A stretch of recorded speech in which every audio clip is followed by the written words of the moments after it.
Hello, everybody, and welcome to the Stiff Joystick Podcast. I am your host, as usual, Joshua Shoup, and today, yet again, a two-man team. Yeah. That's Larry. It's me. Hi, Larry. Hi, Josh. Hi, listeners. Hey, everybody. You know, Do you have a name for, like, you know how they have, like, an army or a nation? Like for your Stiffers? Your stiffers? The Stiffians? The Stiffonians? Gwen Stefani's? George Stephanopoulos. Oh, man. We could be here all day. Yeah, we could, but let's just get this rolling.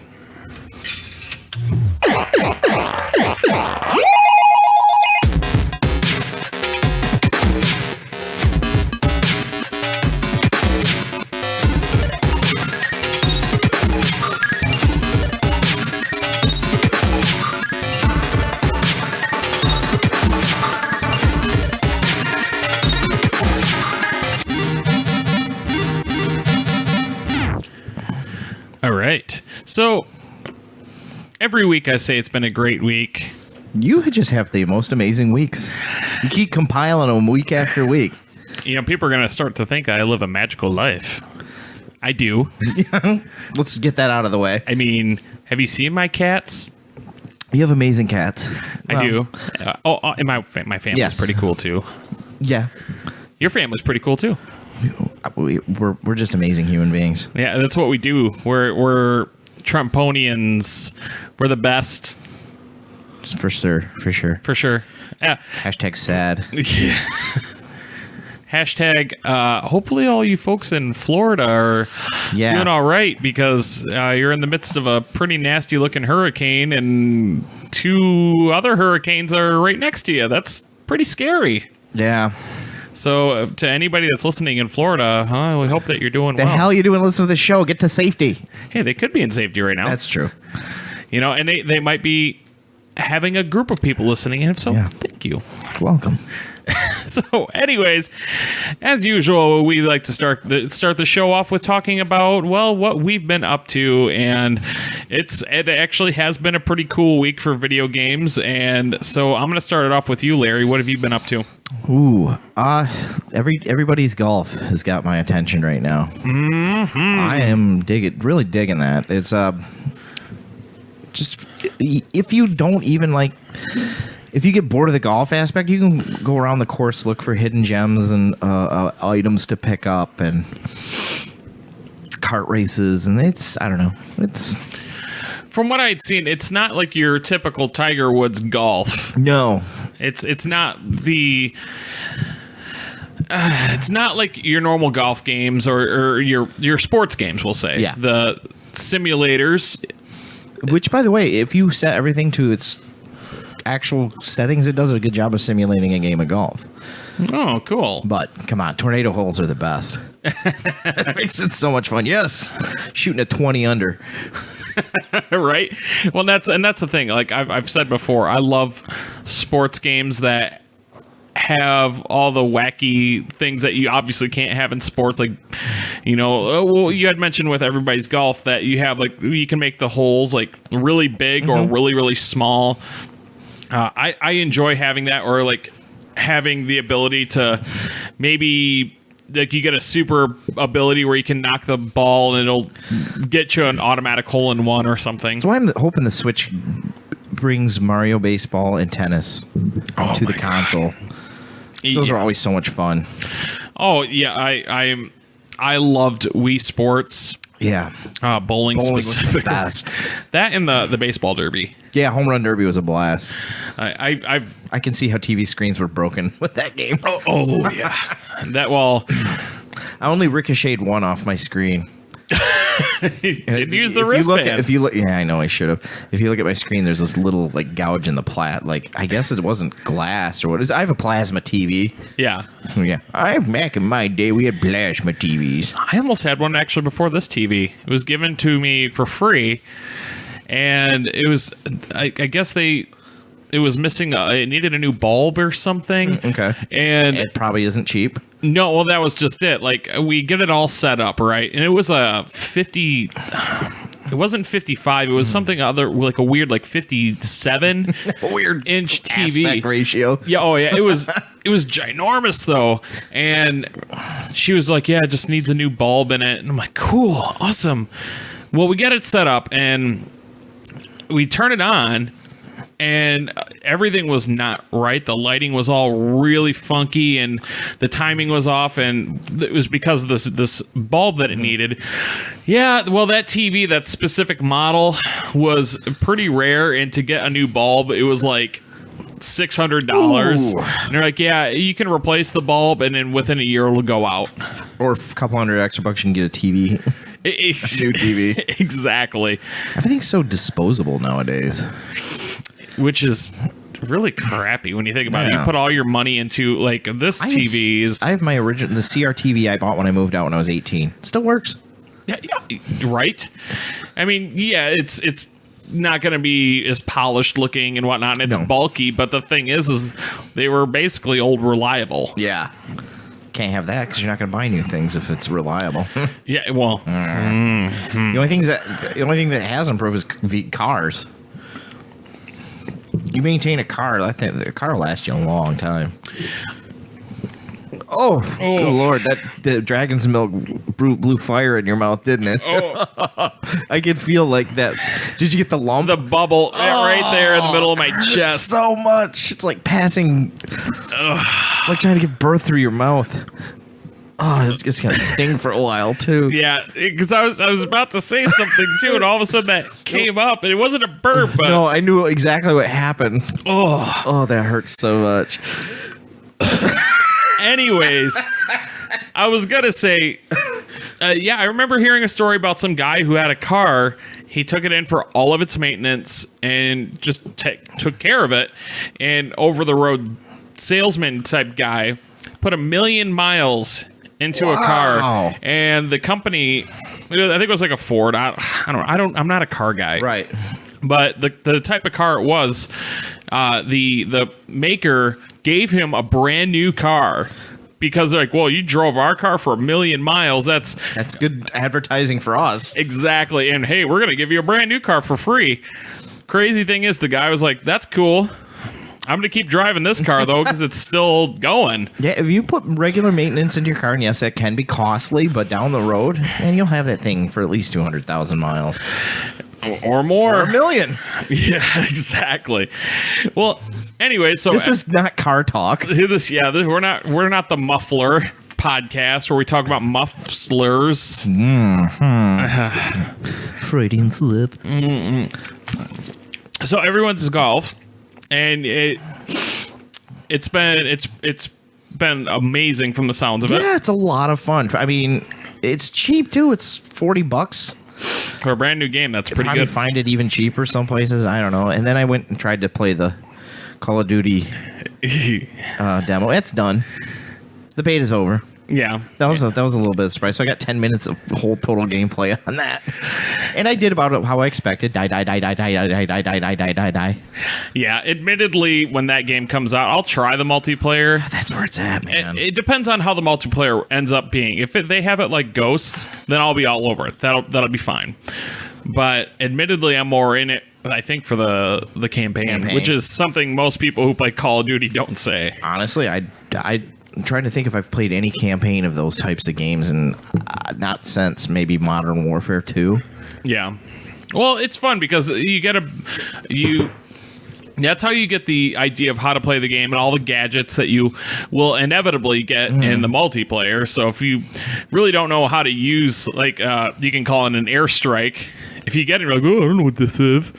And you can die and you lose it, whereas in the campaign, you'd get it and you can use it. And you know what?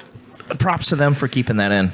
And really, they really do put a lot into their campaign modes. They do, and they're always gorgeous.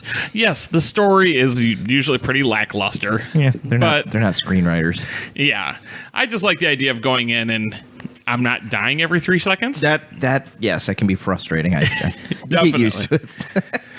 Because then when you have that one breakout game where you're the number one guy. that's always feeling of the best. accomplishment. I did have a few times where that happened. But I'm just excited for the World War II aspect. No, Because definitely. they got so out there with the futuristic things. I probably haven't bought the last 3 or 4. But the thing is it could still be fun in a way. And I know I keep bringing it up, but it's the one I did play the most. It was Ghosts, and I got the DLC packs for it. And I don't know if you ever really got into that game in the multiplayer, but there was some bonus levels where one of them, you found you got a certain amount of kills, you could turn into Michael Myers. Really? And yeah, you would run around with Well, no wonder you like that. Yeah, it was Right great. up your alley. Because the music would change to the doo-doo-doo-doo-doo-doo-doo-doo. You're just running around and Hacking up people. people tried to shoot you and you're like, nope, nope, nope, and just killing everybody. But even more importantly, there was a level where you could turn into Predator. Oh, well, no wonder. You ate Exactly. that up. Oh, yeah. As soon as they announced it, I was like, yep, I'm sold. Trying to think. Let's see. Everyday golf. That might be all I'm playing right now. Nothing wrong with that. Yeah. Well, actually, because this kind of works for both of us, we did something for the first time. Your lovely wife came over and we sat around our table and we all played Mario Kart with Ryan joining us from his house. We all played. There was 5 of us racing. I haven't had that much fun playing video games in a long time. Completely agreed. I miss couch co-op Oh, it was great because or whatever they call it. I mean, Aaron. No, God no bless her. dissing her, but of She's course, not a gamer. She's not a gamer, so she was not really present with us on that. But I mean, she was doing better. She's doing good. But you had Ryan, who I wish he was here because I'm sure the yelling would have been more intense. Yes, but we kept yelling at him even though he couldn't hear us. Right. Hey, do they have some sort of chat that you'll be able to use or On your phone. There's that app, but it's not the same. It'd be better if he was sitting here at the table with us. I've heard that there's some headphones that can do it, but Yeah, no. kind of you have to set them up all weird and use the USB port and It's too much work. yeah. I'm sure eventually they'll release some sort of Right. one-piece headphone. It just would be. Who knows? I mean, Maybe one of these would work. Who knows? you never There's know. some mic right there. But it was fun because you had myself, you, and April. The 3 of us are right next to each other, and we're all pretty decent at the game. So there was a whole lot of, oh, you asshole! You hit me with 3 red shells. Well, like we had talked about, I don't know how many episodes ago about Mario Kart, and April hadn't played it. Now, like, she's a master. Yeah, oh yeah, she loves it. Loves it. That's what took me by surprise. I was like, oh, she'll be okay, because, she hasn't been playing as long as I've been playing it. The thing about April is, yes, we've all heard that she does not confess to be a gamer, but when she puts her mind to something, she'll be incredible. Like when Mario Run had came out, she was I was the one who downloaded it first, and she's like, "Oh, that seems fun. It seems easy." And she started playing it, and then she got dead set on getting all the pink, purple, and black coins.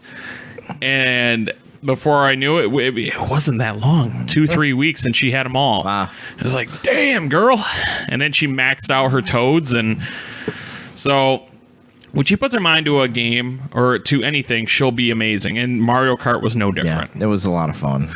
But there are still things. Here's something that'll blow your mind. She still does not use the drifting speed boost and the jumping speed boost. Really?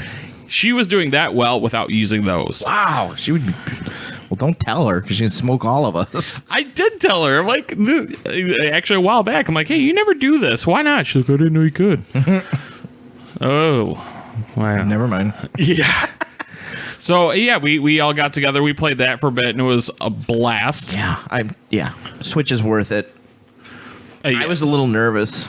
I mean, it was a gift, but I was still kind of nervous. But it seems like the game, it's doing well. The games are selling well. I think EA is kind of seeing how FIFA does, which, I mean, that's a worldwide game. It'll do well. Oh, yeah. So we could see more future games from third-party people for sure. I completely agree. I am very surprised how well Nintendo is doing with this, because I think we've all had our doubts in the back of our mind, like, okay, the Switch seems like it's going to be kind of neat, and so far it's just been an amazing experience, and I do hope they keep that fire lit and they get lots of developers coming to them and saying, hey, yeah, we're going to put games out with you as well, because I like having 3 systems that we use equally. Like I was telling you, I was reading an article and it said that they have more games announced to come out than the N64 ever released. Now, mind you, of course, a lot of those games that do get announced probably won't see the light of day. Yeah, or there are games that are just being re-released. L.A. Noire. Yeah, that was just announced. One thing I don't like, though, is how the Switch versions of games are all going to be slightly pricier. Yeah, that is true. I was looking at RBI Baseball. I was like, that's $10 more than it is on every other thing. I'm not giving you my money. I don't know, still part of me kind of wants to get it. Drops $10, I'm on it, but yeah, because $20, I'll buy a baseball game. Yeah, because that's a game we could play together. Yeah, I can't see Ryan getting into it, but I could see us playing it. So, all right. Well, I'm going to save the big one that I know for last. Well, actually, I've had 3 games. Okay. The first one is I'm still playing Watch Dogs 2. Oh, yeah. I still think it's an awesome game. Did you ever play the first one? No, I heard so many bad things about it. It's one of those games you're like, this could be so good. And then I think with Watch Dogs 2, they were like, okay, you're right there.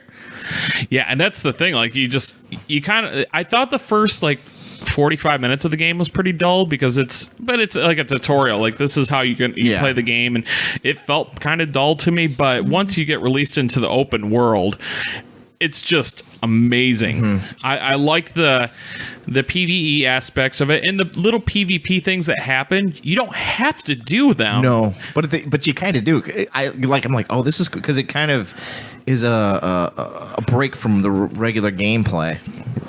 Yeah, and what's neat about it is, like, hacking someone else's computer. They know somebody's hacking them. They just don't know who. So you kind of have to, act as casual as possible, walking down the sidewalk as their little mini map. They have a map that shrinks, so they know that somebody's within this area. So I had one where I hid in a garage. Oh, there you go. And it took for a long time, but finally they opened the garage. I'm like, oh, crap. And I'm behind one of those scissor lifts. Yeah. And literally, we're walking, and he's walking around it, and I'm walking around it. I get back to where I originally was, and he went through the garage. I giggled like a schoolgirl when I got away with it. Oh, yeah. That's what's fun about it, is that kind of stuff. Like that kind of butt clenching, Oh yeah, it's so much fun. It really is. I do recommend it. It's probably pretty cheap now. I would imagine $30 maybe. I mean, I got it on the Xbox sale. Seems to go on sale a bit too. Yeah, I mean, and I didn't get the DLC or anything. It's just the stock game, and it's fun. Yeah. So, oh god, I don't know which one to talk about next. You know what? I'm gonna go with Destiny 2. Oh, okay. Because, yeah. So, anyways, Destiny 2 came out, and I will freely admit that I was one of the people. I picked up the original Destiny, and I played through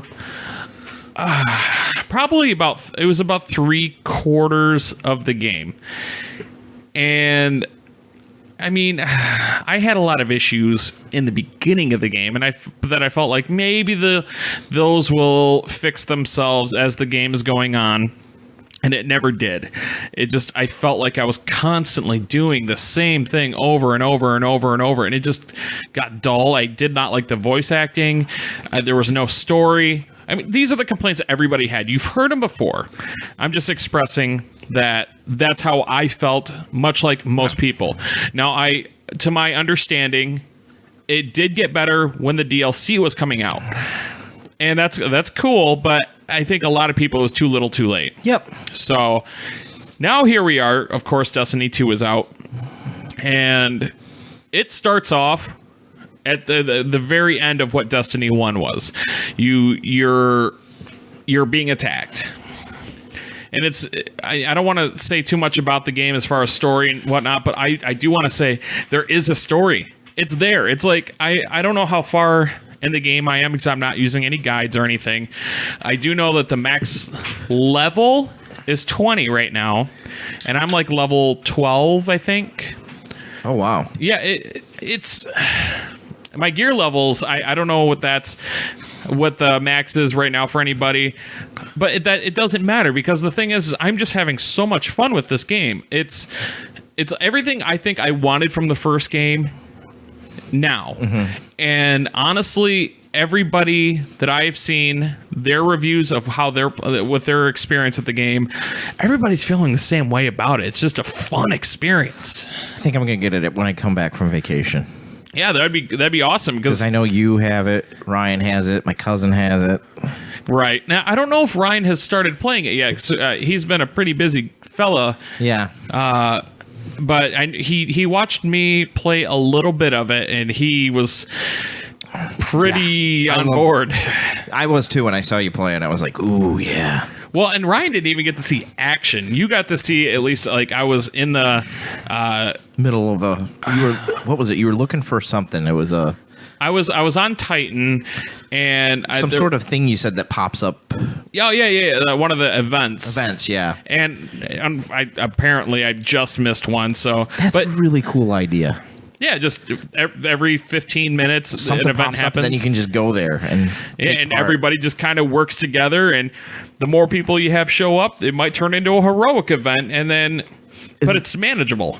That would keep me interested because if it's just a straight through kind of thing, I don't know. I like little bite-sized chunks of play like that. Yeah, and that's the thing that's awesome. You have like your main mission that you can do, and then you have they're called adventures, and those are like basically side missions that don't take too long. The ones that I've done about 20 minutes. Ish. Yeah, perfect. And you're almost, it's like it's a guarantee you're going to get done with it. You're going to get a decent amount of experience. You're going to get a new piece of gear. New stuff. Yep. Yeah, and that's what they were kind of pushing when they announced the game, like, oh, more loot. Loot is fun.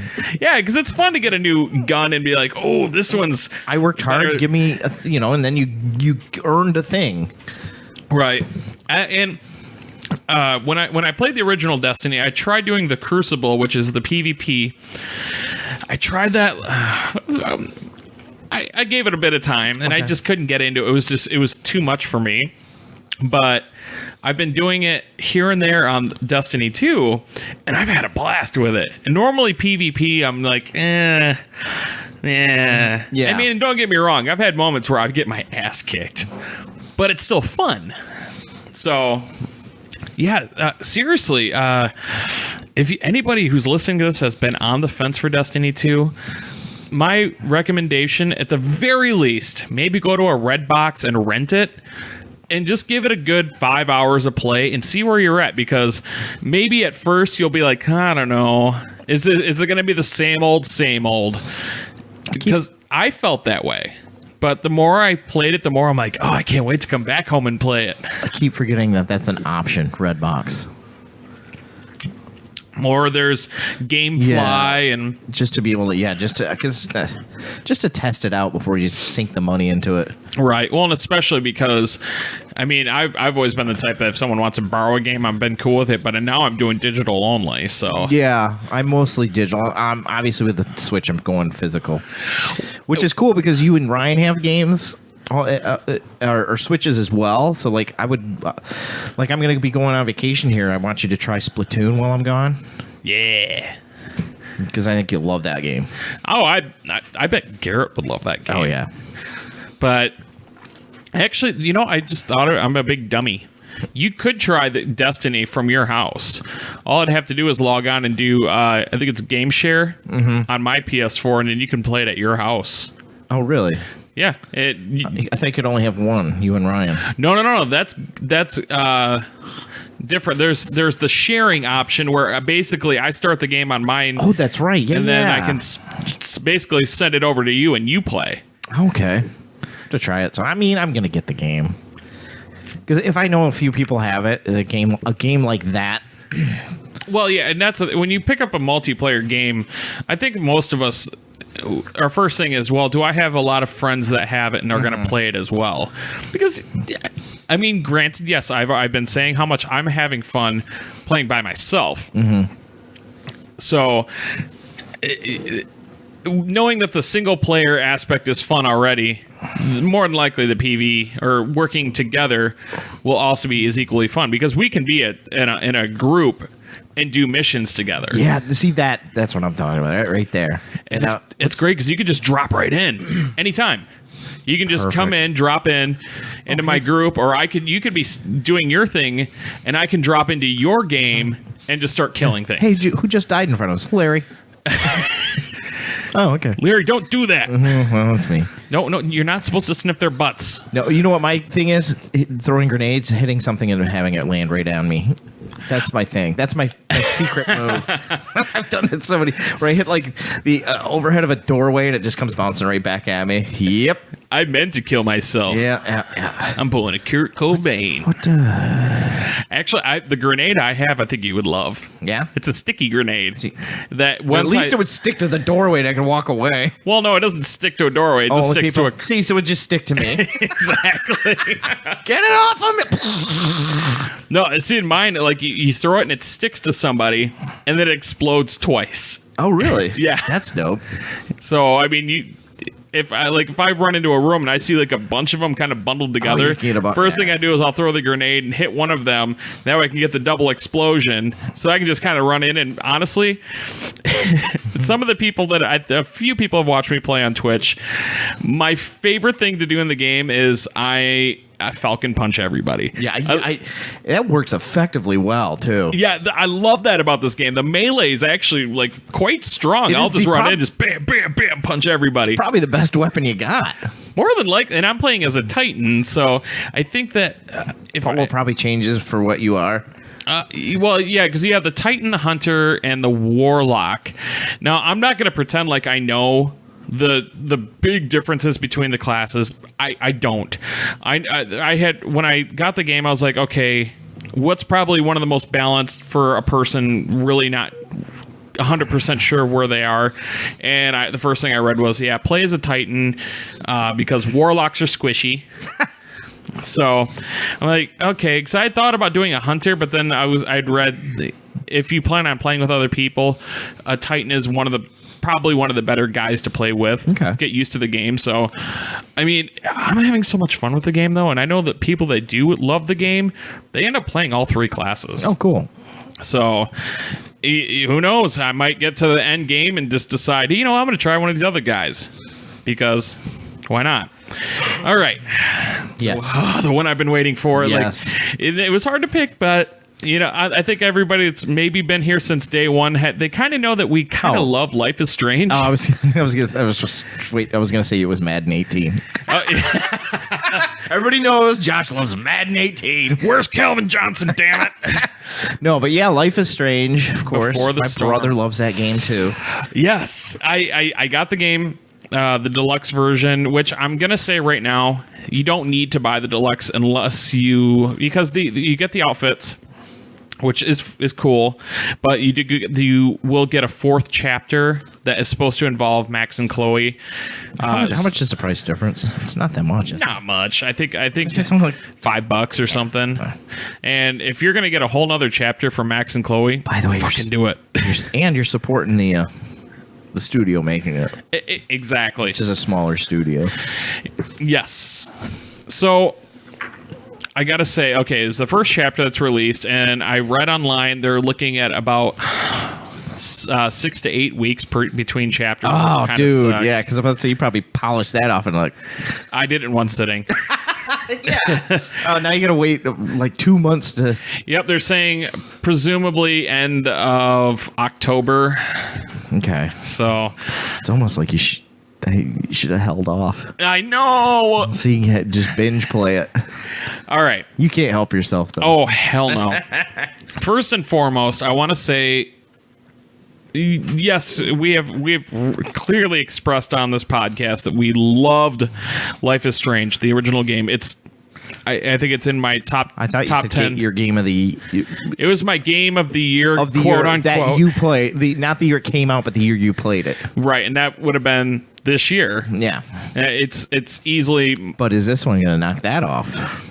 I doubt it. Really? Because I mean, well, it's going to only be 3 chapters, and you know what? Though here's the thing, I loved Life is Strange, and so with this game, it's actually developed under a different studio, and so I was very worried about that.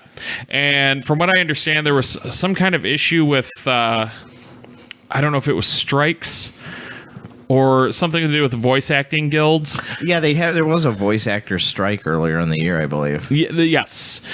Now, Ashley Birch did the original voice of Chloe, and they couldn't get her to do this. I from what I understand, it wasn't, and I could be wrong. It wasn't that she didn't want to do it. It was just that she didn't want to turn her back on this guild. You don't want to become a scab. Exactly. So obviously, there's another thing that I'm worried about going into this. So I started playing it, and I was able to notice pretty quickly that the girl that's doing the voice of Chloe now, she doesn't sound like Chloe from the original game. However, I got used to her voice pretty fast. Yeah, as long as she does a good job. Yes, she is fine. And kind of having the only thing that we knew about going into this game was it was the story of her and Rachel before the original game. And I had my doubts. Holy shit. April and I sat through, and like I said, we played the whole chapter in one sitting. And by the time it was done, we looked at each other and were like, oh God, this is so good. Ah, that's good to hear. It's just, it's so good. It took us, I want to say it was probably about 2.5 hours to do the whole thing, because I like to explore everything and talk to everybody, and the optional trophies in this are to do. I'm going to platinum and platinums. There is a platinum in the game. But they're the trophies, like in the first game, were with Max were to take optional pictures of things. With this game, it's taking or doing graffiti. Oh, okay. So I sought out all those graffiti spots. The thing that's really cool about this, obviously in the original, you had the ability to rewind time. The kind of special ability in this not game, the same, huh? it's not, which is great. That's interesting. Now, Chloe kind of being a badass and whatnot, her special event thing is getting into an argument with people and being like a total bitch. So she's my ex. Fair enough. Like it's her basically talking down to people to get her own way. It comes off as but it's not really bullying. Once you play, you'll understand it. It's being able to get her own way by talking to people. So definitely just pick it up, people. If you've played the original, pick this game up, because you won't regret it. And I seriously, like, it finished and I'm like, okay, when's the next one coming out? Yeah, no, you gotta wait a while. Yeah, unfortunately. Damn it. It's gonna be it would be impossible because since you have it would be impossible for you to let them stack up, wouldn't it? Well, yes, because I want to play it and I want to know what's going on there, and also because I wouldn't want it spoiled. Oh, you know what? You make a really good point there. Because unfortunately, I didn't even think about that. Yeah, people are assholes and like to spoil things. I mean, it's not gaming, but look at Game of Thrones. How this last season constantly spoilers were coming out. I couldn't believe that they actually got the Horcrux down there to Mordor. 2-1. Atreyu, you did a good job getting it there. Yeah, we're 35 minutes. Oh, that's cool. All right, well, yeah, we're gonna go ahead though. We're gonna take a break, and actually, when we come back, we're gonna go really old school. We're gonna go back to older than me, I believe. I think so. We are going to the beginning. Really, this should have been the first episode of this podcast. Well, I don't think your plan was for this to be a historical podcast so much. No, and actually, before we do, I do want to say, I decided with this because shows evolve. Yeah, the shows evolve over time, and let's face it, you don't want to hear me next week talk about, hey, so I'm playing Destiny still. Guess what? Larry's still playing that golf game. Exactly. So we're going to be changing the format a little bit so that when we talk about what games we're playing, we're actually not going to do that every week anymore. Because I like, if you listen to any of our some of our other shows, they're a little bit shorter. Mm-hmm. And those are a little bit easier to listen to. So what will be happening in the future is you'll actually probably have about once a month we'll talk about what we're playing, but the other 3 weeks we're just going to get to the meat and potatoes of the episodes and talk about our big topic that we do on our second segment. So actually, yeah, next episode will be a little bit shorter. So anyways, yeah, we're going to go to the beginning and we're going to talk about Pong, ladies and gentlemen. We'll see you soon.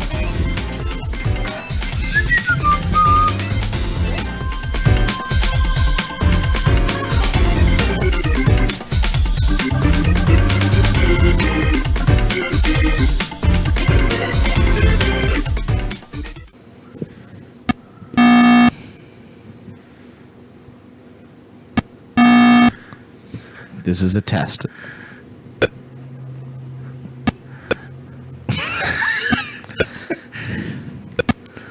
This is that new techno song I was talking about. All right. Obviously not the most exciting music that we've come back from break on, but you had to hear it because that was all Pong had. Yeah, that was it. Now, I'm going to first and foremost say, I'm sorry. I lied to you guys. It wasn't a lie. It's not like you actually knew and told a lie. Yeah, I was under the assumption that Pong was the first game made ever. As was I. But according to this, it's not. Now, granted, I haven't gone the extra mile to figure out what was, but that's besides the point. This is a free show. Don't complain. Yeah. Give me your money, if anything. Uh-huh. Come on. So, okay. Pong is a game. You've probably played it. Mm-hmm. You know what? You know what it is. Or some form of it.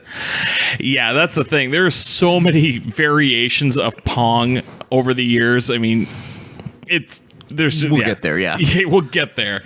All right. Now, Pong, however, was the first game developed by Atari. I can say that. The game was actually created by Alan Alcorn, and he originally built the game as a training exercise. Yeah. Pong being developed by Atari, they decided to form a company to produce more games by licensing ideas to other companies. Brilliant idea. Yes. Bushnell, who is the head of Atari, hired Alan Alcorn because of his experience with electrical engineering and computer science. Here we go again. Just like last week with Tetris, another guy who's just a computer science and engineer. Nerd! Yeah! Oh, I have that soundbite on here. I'm just lazy. Oddly enough, prior to working for Atari, Alcorn had no experience with video games. Were there any video games? There was just the one, as you were saying. Right. So it's kind of hard to have experience. Right. And, I mean, like I said, it was built to just be a warm-up exercise.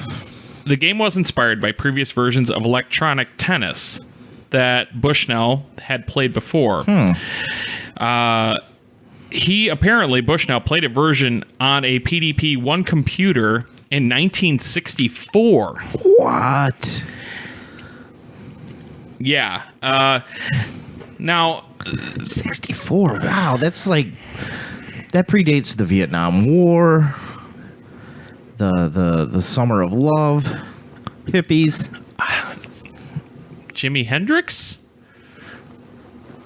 Maybe a little bit. Woodstock. So yeah, probably. The game, okay, I'm going to just explain it just because obviously you had a black screen, you had a line down the middle, and you had two paddles off to the side, and you had a ball kind of bouncing back and forth. The idea, of course, was to, like tennis, get it past the other guy, you get a point. And when the game was created, the prototype only cost $75 to make. Is that money? Yeah, probably adjusted for inflation, it would probably be a couple $100, I'm assuming. But they created it, and the game actually came to the public in 1972 when Bushnell and Alcorn installed the prototype at a bar. So the reason why they even went to that particular bar was because they had pretty good working relations with them, with the manager. There was pinball machines. So, I mean, really, I don't know how many people would consider pinball a video game, but I kind of would. Adjusted for inflation, 1972, $75 today would be $435. You know what, though? About the price of a regular console. But this is only one game. I know.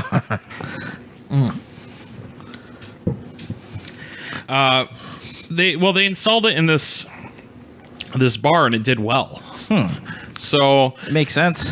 Good bar game. Yeah, I mean, you get a couple people drinking, and one more game. One more game. I gotta play this game over here.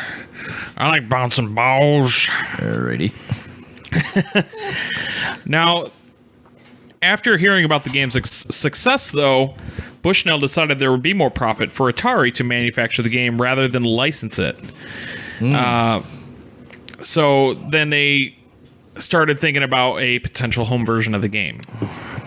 Now, the home version of Pong came out through Sears. Oh, the Sears catalog. Yep. In 1975. I guarantee people... No, April, I don't remember it. Shove it. I guarantee if you have one of the original games in pretty good condition, that is going to be worth some cash. The original home console for Pong, it almost looks like a little radio with two speakers off to the side, and they have these dials.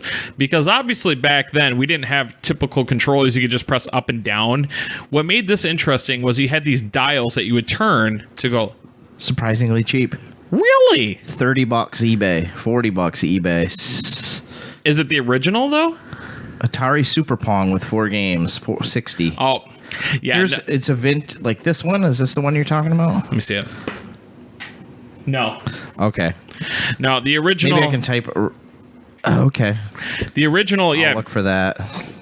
You would spin these dials and turn left and right on it, and I mean there was different versions because Magnavox apparently also tried to because they had they invented the Magnavox Odyssey.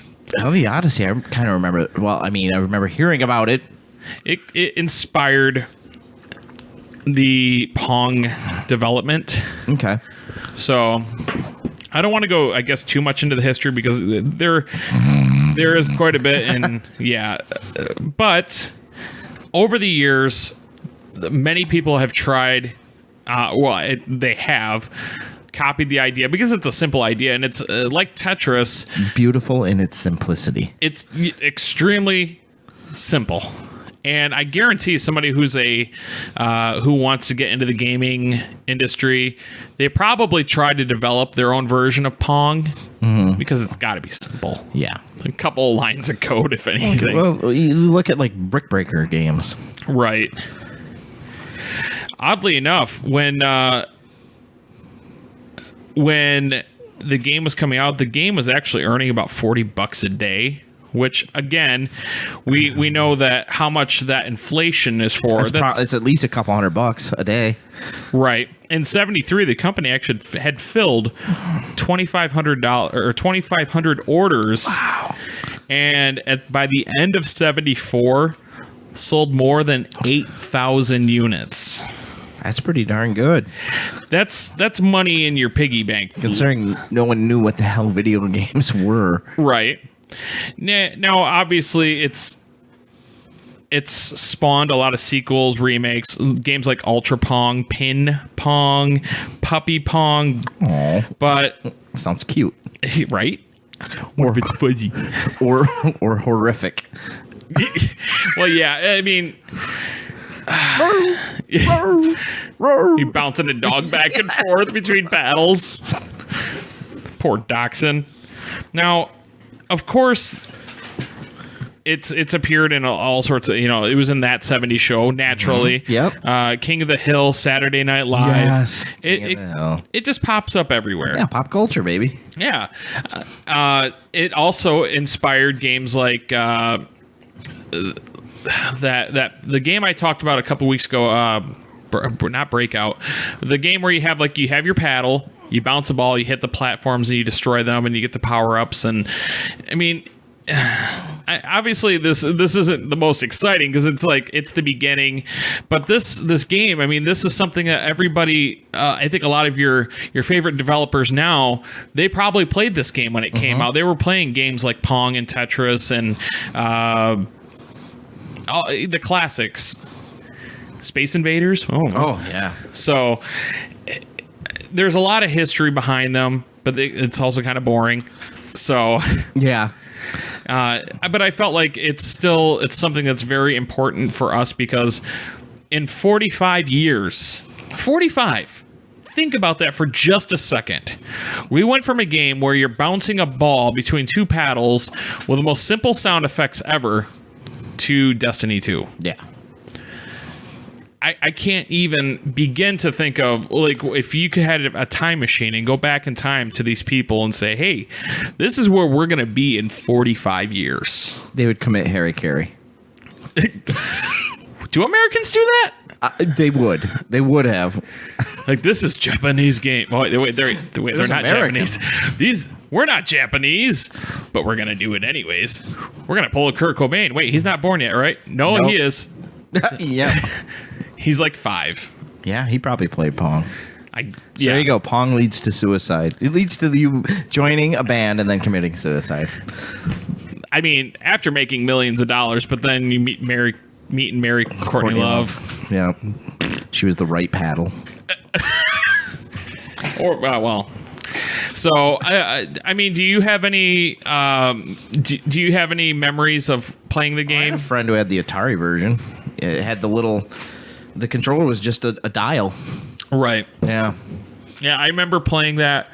I would have been one of my earliest memories actually was 'cause I don't remember playing that when I was like a little kid. Mm-hmm. We had a Nintendo, but my grandma had the original Atari, and so that's when I would have been like, is your grandma a gamer?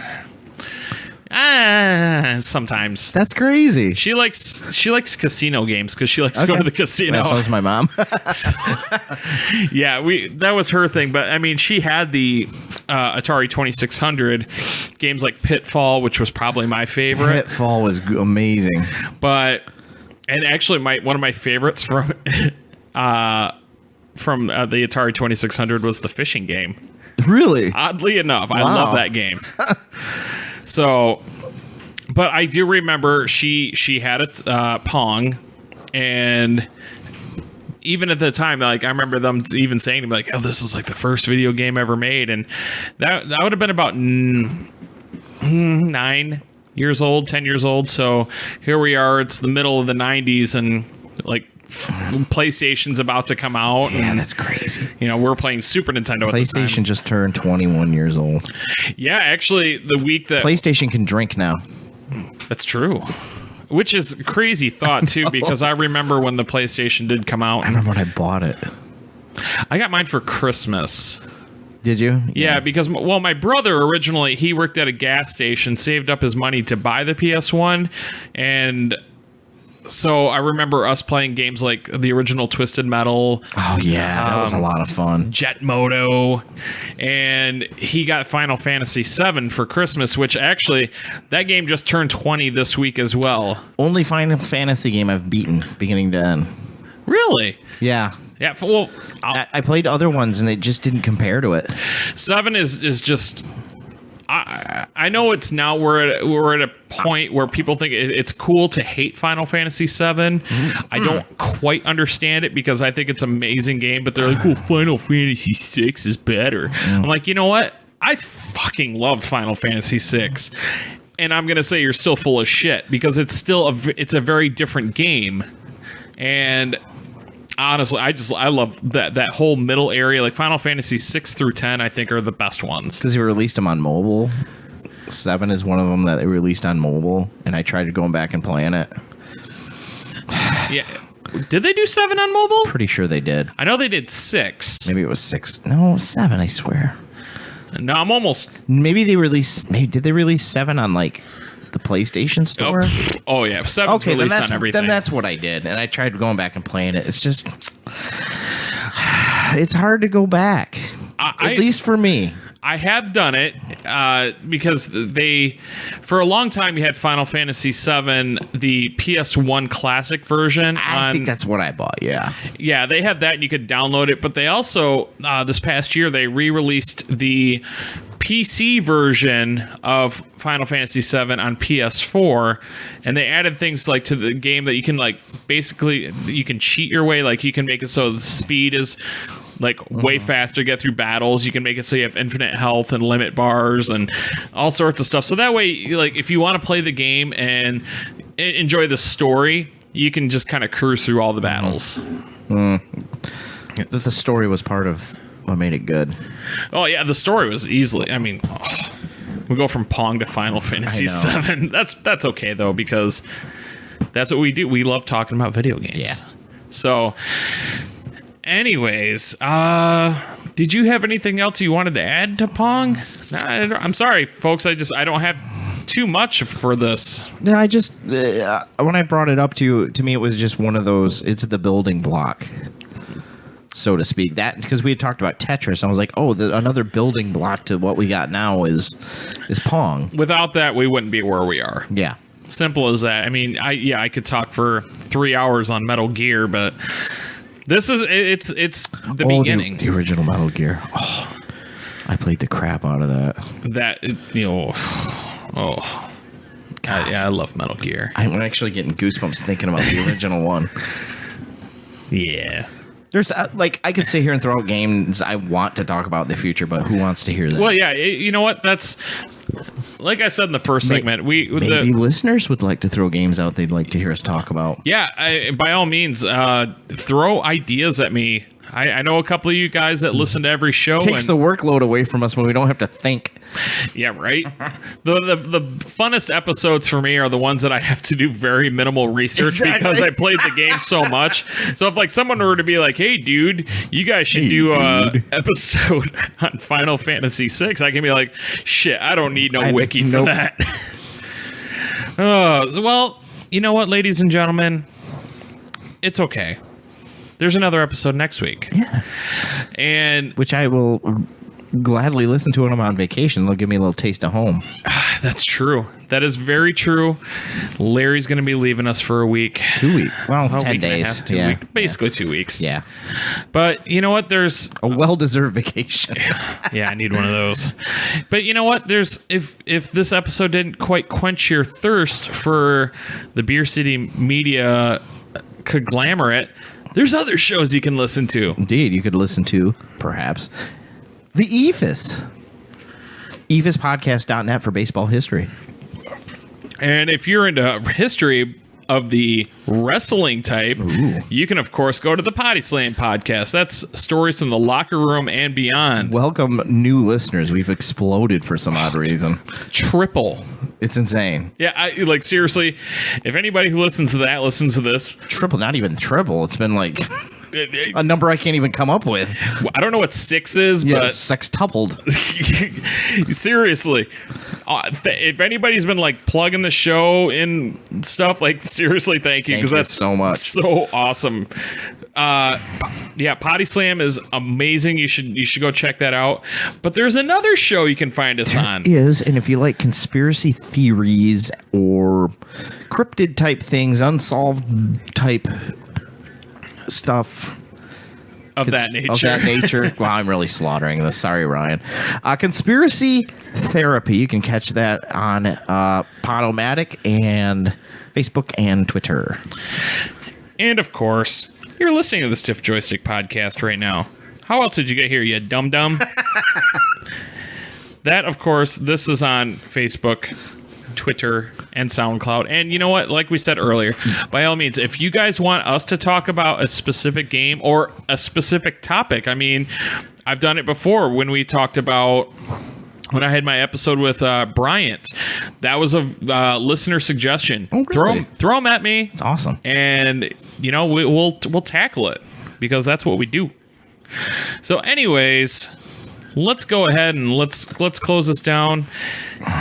Thank you so much for listening, everybody. We will see you next week on another episode of the Stiff Joystick Podcast. Later.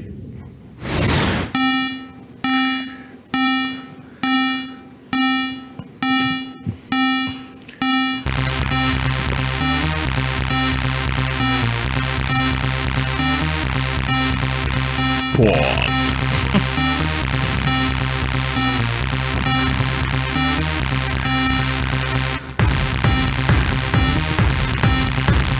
Test your might.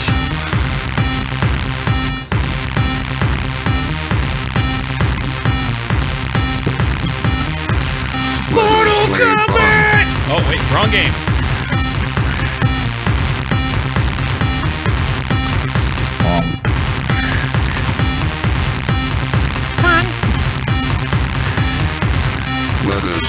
Taking hits from a bong.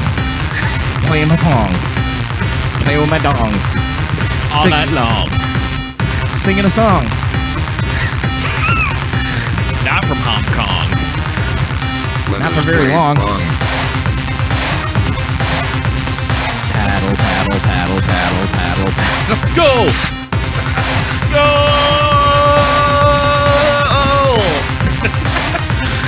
Oh, this fell apart. Bong. Dong. This has been a presentation of Mirror City Media. Oops.